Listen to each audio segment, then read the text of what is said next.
ওকে বন্ধুরা, দেখি এবার তোমার জীবনে এঞ্জেলস কি গাইডেন্স দিচ্ছে, ঈশ্বর কি গাইডেন্স দিতে চাইছে দেখি। এঞ্জেলস প্লিজ আমাকে দেখাও আমার কালেকটিভ বন্ধুদের জন্য কি গাইডেন্স তুমি রেখেছো। Okay, message in a bottle, truth to be told, no place like home.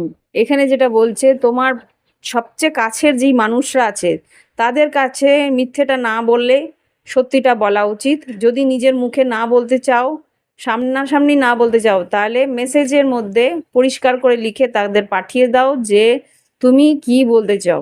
ওকে, এখানে যেটা বলছে যে তোমার যারা কাছের মানুষ তাদের কাছে সত্যিটা না লুকালেই ভালো, যেটা তোমার বলার সেটা সত্যি করে সামনে গিয়ে বলে ফেলো। আর কি বলতে চাই দেখি। সামনে করে যদি না বলতে চাও তাহলে মেসেজের মধ্যে দিয়ে বলো। আজকাল তো হোয়াটসঅ্যাপেও, বা হোয়াটসঅ্যাপ কেন বলছি, যে কোনো সোশ্যাল মিডিয়াতেই তোমরা মেসেজ করে বলে দিতে পারো, যেটা সামনাসামনি হয়তো বলতে তোমার অস্বস্তি হচ্ছে। টেক টাইম ফর ন্যাপ, এখানে একটা অন্য মেসেজ আসছে। টাইম ফর ন্যাপ কিসের জন্য? তোমাকে বলছে রেস্ট নিতে।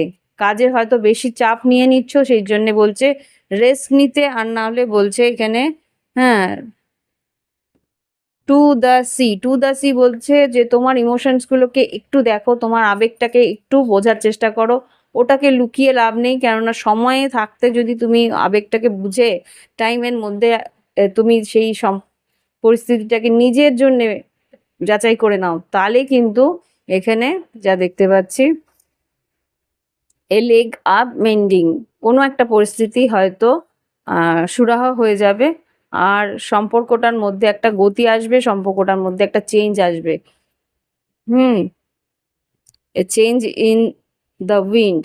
এখানে তুমি যদি একটু সময় নিয়ে এই সম্পর্কটার জন্য ভাবো, একটু সময় নিয়ে এই সম্পর্কটার আবেগটা নিয়ে বোঝো, তাহলে অটোমেটিক কিন্তু এই সম্পর্কটা একটা গতি পেতে পারে। ওকে, তো এই হচ্ছে গিয়ে তোমাদের জন্য রিডিং। ভালো লাগলে একটা অন্তত লাইক আমার জন্য পাঠিও। ভিডিওর ডিসক্রিপশন বক্সে হোয়াটসঅ্যাপ নাম্বার থাকতে পারে, বা আমাদের চ্যানেলের ডিসক্রিপশন বক্সে আমার হোয়াটসঅ্যাপ নাম্বার আছে, যোগাযোগ করে নিজেদের জন্য একটা প্রাইভেট রিডিং যদি নেওয়ার ইচ্ছে থাকে নিতে পারো। ওকে, তো বাই বাই, হ্যাভ ফান, ভালো থেকো।